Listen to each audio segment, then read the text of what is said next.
বন্ধুরা, আজকে একটা নতুন গল্প নিয়ে আসলাম তোমাদের মাঝে। এটা সত্য এবং বাস্তব জীবনের ঘটনা। শেষ পর্যন্ত শোনার অনুরোধ রইল। শুনলে তোমার মধু চলে আসবে। দেরি না করে চলো শুরু করা যাক। দিন আমার কাছে 15 বছর বয়সী একটি ছেলে হাজির হলো। সে এমন একটি ইচ্ছা প্রকাশ করুক যা শুনে আমি কিছুটা বিস্মিত হলাম। এত অল্প বয়সে এত সাহসের সঙ্গে নিজের মনের কথা বলতে পারা সত্যিই বিরল। আমি ভাবলাম তার কম বয়স ও সরলতার কথা বিবেচনা করে চুপ থাকাই ভালো হবে। তবে সে সময় আমার কিছুটা অর্থের প্রয়োজন ছিল। তাই মনে মনে ভাবলাম, এই ছেলেটি তো আমার কোনো ক্ষতি করতে পারবে না। এই ধরনের ব্যাপার সাধারণত 21 মিনিটের বেশি স্থায়ী হয় না। তাই এটাকে আমার জন্য একটা সুযোগ হিসেবে দেখা যেতে পারে। তারপর আমি সেই 15 বছরের ছেলেকে যা ভেবেছিলাম তা আমার সম্পূর্ণ ভুল ছিল। তার বয়স কম হলে কি হবে, সে তো আমার সাথে সারা রাত। বাকিটা গল্পতে বলছি। আমার নাম লিজা। বয়স 18। আমি একজন স্বাধীন এবং আত্মনির্ভরশীল মেয়ে, দেখতে বেশ সুন্দর ও আকর্ষণীয়। ছোট্ট একটি শহরে থাকি, যেখানে সবাই সবাইকে চেনে। আমার বাবা মা অনেক ছোটবেলাতেই মারা গেছেন, তাই একা থাকার অভ্যাস গড়ে তুলেছি। জীবনের সরল ধারা বজায় রেখে চলতে পছন্দ করি। নিজেকে নিয়ে অহংকার করার কোনো প্রয়োজন বোধ করি না। শহরের বাইরে আমার শান্তিপূর্ণ একটি বাড়ি আছে, যেখানে গাছপালা ও ফুলের বাগান রয়েছে। সকালে যোগ ব্যায়াম করি এবং বাগানের যত্ন নিই। আর্থিক অবস্থা খুব একটা ভালো না হলেও পরিশ্রম চালিয়ে যাচ্ছি। বই আমার প্রিয় সঙ্গী। বিশেষ করে রোমাঞ্চকর প্রেমের গল্প। একা থাকি বলে ঘরের সব কাজ নিজেই করি। সেদিন একটু গরম ছিল, তাই কিছুক্ষণ বিশ্রাম নিচ্ছিলাম। এমন সময় দরজায় হালকা করা নাড়ার শব্দ হল। দরজা খুলতেই দেখি পাশের বাড়ির ছেলে আবির দাঁড়িয়ে আছে। আবির মাঝে মধ্যে আমার বাড়িতে আসে। আমাদের মধ্যে ভালো বোঝাপড়া রয়েছে। আমাদের বাড়ির আশপাশে প্রায় একটি ছেলে ঘুরে বেড়ান। বয়স খুব বেশি হলে 15 বছর হবে। তার চোখে কৌতূহলের ঝিলিক ছিল, যে অনেক কিছু বলতে চায়, কিন্তু বলতে পারছে না। একদিন সেই ছেলেটি এসে বলল, দিদি, আপনার কাছে আমার কিছু প্রয়োজন। তার চোখে এক ধরনের উত্তেজনা ছিল, যে কিছু লুকোতে চাইছে।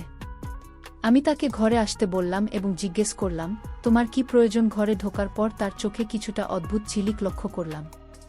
সে এমনভাবে তাকাচ্ছে যেন কিছু বলতে চায়, কিন্তু বলতে পারছে না। তার দৃষ্টি বারবার আমার দিকে যাচ্ছিল, যা আমাকে কিছুটা অস্বস্তিতে ফেলেছিল। তারপর সে বলল, আমি একা থাকি এবং আপনার সঙ্গে একান্তে কথা বলতে চাই। আমি আপনাকে কোনো অসুবিধায় ফেলবে না, বরং আপনার প্রয়োজনে সাহায্য করব। আমি ছেলেটিকে মাথা থেকে পা পর্যন্ত একবার দেখে নিলাম। উচ্চতায় বেশ লম্বা হলেও বয়সে খুব কম। আমি বিনয়ের সঙ্গে জানিয়ে দিলাম, তুমি এখনো ছোট এবং আমি মনে করি না তোমার বয়স এই ধরনের কাজে উপযুক্ত। কিন্তু সে হেসে বলল, আমি ছোটবেলা থেকেই অনেক অভিজ্ঞতা পেয়েছি। মাত্র 10 বছর বয়স থেকেই কাজকর্ম করছি। আমার কোনো পরিবার নেই। আমি একাই সব কিছু সামলাই। আমাকে বিশ্বাস করুন। আমি আপনাকে নিরাশ করব না, বরং আপনার প্রত্যাশা পূরণ করতে পারব। তার কথা শুনে আমি সত্যিই বিস্মিত হলাম। এই ছোট্ট ছেলেটি এত কিছু কেমন করে বলছে? বুঝতে পারছিলাম। আমি জিজ্ঞেস করলাম, তোমার বাবা মা কোথায়? সে বলল, আমি একা, বাবা মা নেই। অনেক ঘুরে বেরিয়েছি, এবার এই কাজ শুরু করেছি এবং ভালোই চলছে। এখন আমি এই কাজটা আরও বাড়াতে চাই। তাই আপনার সঙ্গে কথা বলতে এসেছি। যদি আপনি সাহায্য করেন তবে আপনার উপকারে আসতে পারব। তার এই কথা শুনে আমি অবাক হলাম। আসলে আমারও এমন একজন সহকারীর প্রয়োজন ছিল, যে ছোটখাটো কিছু কাজ সামলে দিতে পারবে। তাই তার প্রস্তাব গ্রহণ করলাম। পরবর্তী সময়ে সে আমাকে একটি চুক্তির প্রস্তাব দিল। চুক্তি অনুযায়ী প্রতি মাসে কিছু অর্থ প্রদান করবে, যা আমার জীবিকার জন্য সহায়ক হবে। তবে মনে মনে ভাবলাম, যদি কোনো কারণে সময়মতো অর্থ দিতে না পারে, তবে আমার জন্য সমস্যা হতে পারে। তবে ছেলেটি মাত্র 15 বছরের এবং সহজেই তাকে প্রয়োজন অনুযায়ী পরিচালনা করতে পারব। এইভাবে চুক্তি পাকাপাকি করলাম। আমি একা ছিলাম, তাই দোকানটি তাকে ভাড়া দিয়ে দিলাম। সে বল দোকানে সে থাকতে চায়, কারণ তারা বড়জোর বলতে কেউ নেই। এতদিন রাস্তার উপর কাজ করত, এখন দোকানে সেটি চালাবে। এতে আমার আপত্তির কিছু ছিল না। তাকে বললাম, ঠিক আছে, শুধু সময় মতো টাকা দিয়ে দিও। এরপর সে দোকানে নারীদের ব্যবহারের কিছু সামগ্রী এনে সাজিয়ে রাখুন। কিছুদিনের মধ্যেই তার ব্যবসা জমে উঠল। সারাদিন দোকান খোলা রাখতে এবং অনেক মহিলা তার দোকানে কেনাকাটা করতে আসতেন। রাত হলে দোকানে ঘুমিয়ে পড়ত। দীর্ঘদিন ধরে দোকানটি খালি ছিল। আগেও কয়েকবার দোকানটি ভাড়া দিয়েছিলাম, কিন্তু কেউ বেশি দিন এখানে থাকতে পারেনি। সবাই বলতো এই জায়গাটা ব্যবসার জন্য উপযুক্ত নয়। এমনকি আমি ভেবে নিয়েছিলাম দোকানটি আর কেউ ভাড়া নেবে না, কিন্তু এই ছেলেটি শুধু ভাড়াতেই ছিল না, বরং দোকানটি চালিয়ে বেশ জমিয়ে তুলেছে। আশ্চর্যের বিষয় হল, সে দোকানে নারীদের জন্য জিনিসপত্র রাখতে এবং বেশিরভাগ ক্রেতা ছিল নারীরাই। দোকানের কাজের পাশাপাশি সে আমার ছোটখাটো কাজগুলোতেও সহযোগিতা করত। কর্ম এবং বুদ্ধিমান ছিল সে। দোকানে আসা ক্রেতাদের প্রতি তার আচরণ ছিল বেশ আলী এবং জিনিসগুলো সুশৃঙ্খলভাবে সাজিয়ে রাখত, যা আমাকে মুগ্ধ করেছিল। তার দায়িত্ববোধ সময়ের সঙ্গে বাড়ছিল। প্রতিটি জিনিসে অত্যন্ত যত্ন সহকারে পরিচালনা করতে ক্রেতাদের সেবায় মনোযোগী ছিল, এবং তার কাজ ছিল এক ধরনের সততা ও পরিপাটি ছাপ। সে নিয়মিত তার ব্যবসা উন্নতির জন্য নতুন নতুন আইডিয়া নিয়ে আসত, নতুন কিছু কৌশল প্রয়োগ করেছিল, যার ফলে দোকানের বিক্রিও বাড়তে শুরু করল। কিছুদিন পর আমাদের মধ্যে বন্ধুত্ব গড়ে ওঠে আর সে আমার ছোটখাট কাজে সাহায্য করত। যখন খাবার একটু বেশি তৈরি হতো সেটি দোকানে পাঠিয়ে দিতাম। দোকান আর বাড়ির মাঝে ছোট্ট একটা দরজা ছিল। প্রয়োজন হলে সেই দরজা খুলে আবিরের সঙ্গে কথা বলতাম। ধীরে ধীরে আমাদের মধ্যে সম্পর্কের গভীরতা বাড়তে লাগল।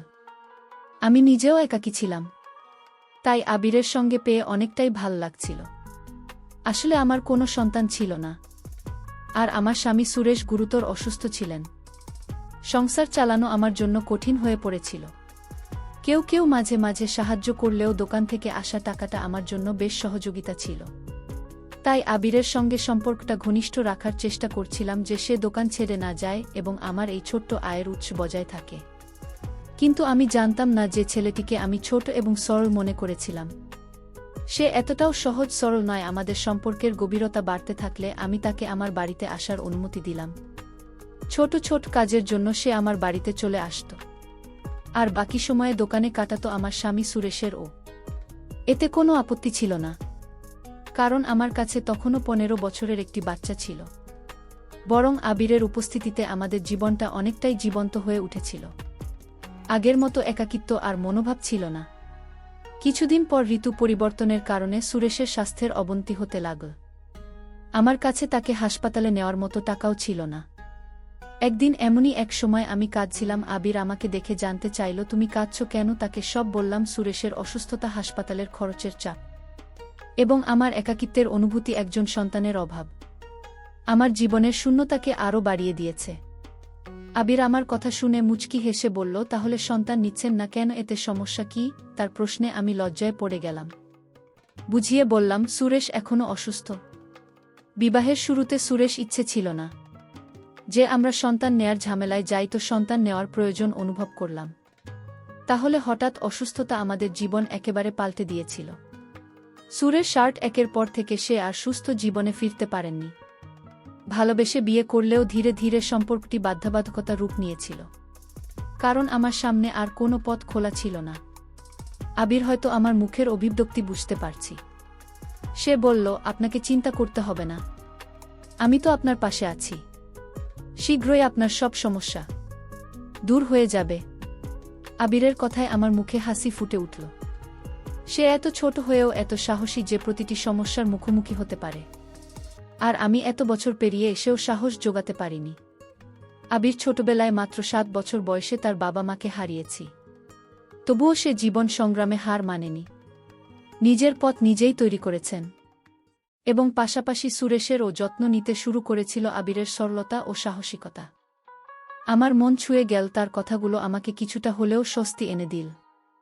সে আমার পাশে থাকার প্রতিশ্রুতি দিল এবং আমার একাকিত্বের সঙ্গী হওয়ার প্রস্তাব করল। এতে আমার মনের সাহস ছিল।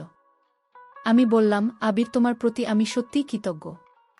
তোমার কথাগুলো যেন আমার জীবনে নতুন আশার আলো নিয়ে এসেছে। আমার কথায় কিছুটা স্বস্তি হচ্ছিল। আবির বলল, জীবনে সমস্যা আসবেই, কিন্তু আমরা একসঙ্গে সেগুলো পার করতে পারব। তোমার একার সব কিছু সামলানো দরকার নেই। তোমার পাশে একজন সঙ্গী থাকা উচিত, আর আমি আছি তোমার সঙ্গে। একসাথে সুরেশের যত্ন নেব এবং তোমার সমস্যাগুলো দূর করার চেষ্টা করব।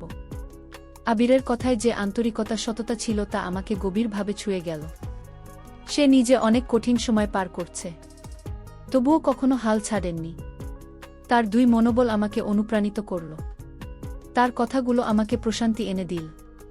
আবিরের সাহসিকতা এবং তার ইতিবাচক মনোভাব আমাকে আবার জীবনের প্রতি বিশ্বাস ফিরিয়ে দিন।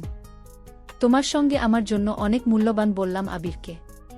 কিন্তু তোমার তো নিজের জীবন আছে, নিজের স্বপ্ন আছে।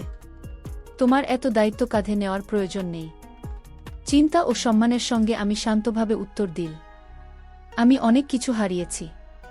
জীবনের পথচলা সবসময় সহজ হয় না। কিন্তু যখন আমরা অন্যের পাশে দাঁড়াই তখন এক বিশেষ ধরনের আনন্দ পাই।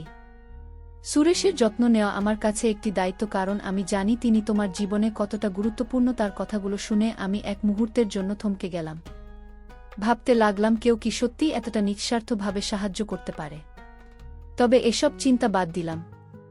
যখনই আমি কোনো কাজে বাইরে যেতাম, আবির সুরেশের পাশে থাকত এবং তাকে সঙ্গ দিতে। তাদের মধ্যে ঠিক কী কথোপকথন হতো আমি জানতাম না, তবে আমাকে দেখলে আমি শান্ত হয়ে যেত। আবির প্রতিশ্রুতি দিয়েছিল, সে আমার সকল অভাব পূরণ করবে। তার এই কথায় আমার মুখে হাসি ফুটে উঠেছিল। আমি সন্তানের অভাব অনুভব করছিলাম, আর এই শূন্যতা পূরণের ইচ্ছা আমার মধ্যে ছিল। তবে ইচ্ছা আবির কিভাবে পূরণ করবে তা আমার কাছে ছিল এক প্রশ্ন। তবু তার আনন্দের জন্য আমি মনের কষ্টটা গোপন করে হাসি মুখে থাকতাম। কিছুদিন পর হঠাৎ করে আমার শারীরিক অবস্থার কিছুটা পরিবর্তন অনুভব করলাম। অসুস্থ হয়ে পড়লে আবিরে আমাকে চিকিৎসকের কাছে যাওয়ার পরামর্শ দিন এবং অর্থ সহায়তা দিন। চিকিৎসকের কাছে গেলে জানা গেল আমি মা হতে চলেছি। এটা শুনে যেন মাথার উপর আকাশ ভেঙে পড়ল। এটা কিভাবে সম্ভব? আমি কাঁপা হাতে রিপোর্ট নিয়ে বাড়ি ফিরলাম। ভয় সুরেশকে বিষয়টি জানালে সে মুচকি হেসে বলল, এটা তো সম্ভব, হয়তো আমি এখন একজন সন্তানের বাবা হওয়ার জন্য প্রস্তুত। যদি ঈশ্বর আমাদের এই সুখবর দিয়ে থাকেন, তাহলে হাসি মুখে গ্রহণ করো। সুরেশের কথায় আমি অবাক হয়ে গেলাম। সত্যিই কি আমি সুরেশের সন্তানের মা হতে যাচ্ছি? এটা বিশ্বাস করা কঠিন ছিল, কারণ তার স্বাস্থ্যগত কোনো উন্নতি দেখা যাচ্ছিল না। তবু আমি মেনে নিলাম যে হয়তো আমি সুরেশের সন্তানের মা হতে চলেছি। এরপর থেকে নিজের যত্ন নিতে শুরু করলাম। আর আবির এটা জানতে পেরে ভীষণ খুশি হল, যেন তার নিজের বাড়িতে নতুন অতিথি আসছে। দোকানের কাছ থেকে ফ্রি হলে আবির প্রায় আমাদের বাড়িতে চলে আসত। সে নিজেই সুরেশ যত্ন নেওয়ার দায়িত্ব নিয়েছে এবং আমাকে স্বস্তি দিতে নানা কাজে সাহায্য করত। এমনকি আমার জন্য ফল জুস নিয়ে আসত। তার দোকানও ভাল চলছে, আর দিনগুলো এভাবেই কেটে যাচ্ছিল। অবশেষে 9 মাস পরে আমি একটি সুন্দর শিশুর জন্ম দিলাম। মজার বিষয় হল, শিশুটি আমার বা সুরেশের মতো দেখতে নয়, বরং অনেকটা বিয়ের মতো দেখতে। আমি কখনো শিশুর মুখের দিকে তাকাতাম, কখনো আবিরের দিকে হাসতে হাসতে। আবির বলল, আপনি তো আমাকে এত দেখেছেন যে আপনার বাচ্চাটা আমার মতো হয়ে গেছে। শুনেছি মা যদি কাউকে বেশি দেখেন, সন্তানও অনেক সময় তার মতোই দেখতে হয়। আবিরের এই কথায় আমি লজ্জায় মাটিতে মিশে গেলাম।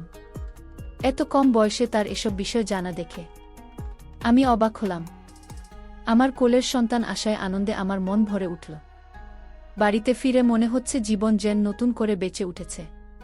কিন্তু সন্তান হওয়ার পর ব্যয় অনেক বেড়ে গিয়েছিল, আর বুঝতে পারছিলাম না কিভাবে সব সামলে। তখন আবির আমাকে সাহায্য করতে লাগল। সন্তানের খরচের দায়িত্ব সে নিয়েছিল। আমাদের জন্য সে মোটেই অপরিচিত ছিল না। আমি তাকে ছোট ভাইয়ের মতোই আপন ভাবতে শুরু করেছিলাম। তার জন্যই আমাদের অবস্থা এখন অনেক ভালো। ভাবলাম তাকে ছোট্ট একটি ধন্যবাদ জানাব, তার প্রিয় খাবারগুলো রান্না করে খাওয়াব। আবির আসার আগে আমি বাচ্চাটিকে ঘুম পাড়িয়ে রান্নাঘরের কাজে লেগে পড়লাম। কিছুক্ষণ পর আবির এল, তার মুখে মিষ্টি হাসি। আমি তাকে সাদরে অভ্যর্থনা জানিয়ে খাবার পরিবেশন করলাম। আবির খেতে খেতে বলল, আপনি দারুণ রান্না করছেন। আপনার সাহায্য করতে পেরে আমি সত্যিই খুশি। তার কথাগুলো শুনে আমার মন ছুঁয়ে গেল। আমি বললাম, আবির, তোমার সাহায্য ছাড়া আমার জন্য জীবনটা অনেক কঠিন হতো।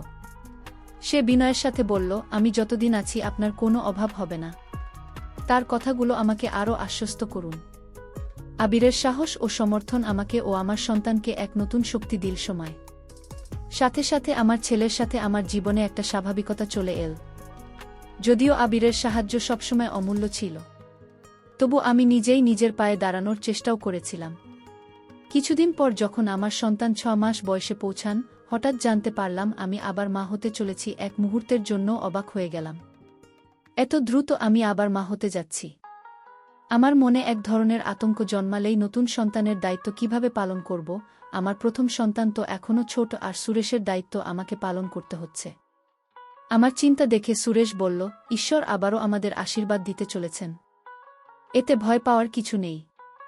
আমাদের প্রথম সন্তান যেমন এসেছে তেমনি দ্বিতীয়টি আসবে। আমি মাথা নিচু করে বললাম, আমাদের সকল দায়িত্ব আবিরের কাঁধে। সে আমাদের কিছু না হলেও তার সাহায্যে আমরা দাঁড়িয়ে আছি। এরই মধ্যে আমাদের দ্বিতীয় সন্তানও এলো, আর আমি 2 সন্তানের দায়িত্ব পালনে ব্যস্ত হয়ে গেলাম। আমি এত ব্যস্ত ছিলাম যে নিজের দেখভাল করার সময় পেতাম না, যা পুরোপুরি আবিরের উপর নির্ভরশীল হয়ে পড়েছিলাম। আবিরের সঙ্গে আমার গভীর বন্ধুত্ব গড়ে উঠেছিল, যেখানে আমরা সব কথা শেয়ার করতাম। সারাদিন সন্তানদের সামলাতাম, রাতে ক্লান্তিতে ঘুমিয়ে পড়তাম। আবির অনেক সময় সন্তানদের ঘুম পাড়াতে অল্প বয়সে এসে আমাদের পরিবারের দায়িত্ব নিয়েছি, যা আমাকে অবাক করত। আবির কখনো অভিযোগ করত না, বরং আনন্দ নিয়ে দায়িত্ব পালন করত, যা আমার জন্য ছিল শান্তির। তবে মাঝে মাঝে মনে হতো তাকে এত বোঝা দেওয়া ঠিক না। একদিন আবির এসে বলল, আপনি আমাকে পর ভাববেন না, আমি সব করতে পারি। তার এই কথাগুলো আমাকে আশ্বস্ত করত। 3 সন্তানের মা হয়ে আমার জীবন বদলে গিয়েছিল। ভেতরের পুরনো খালি ভাবটা মুছে গিয়েছিল। এই বাচ্চাগুলো আমাকে দাও, তুমি শান্তিতে ঘুমাতে পারবে। আবির হাসি মুখে বলল, আমি খুশিমনে বাচ্চাগুলোর হাতে তুলে দিলাম। সে প্রতিবারেরই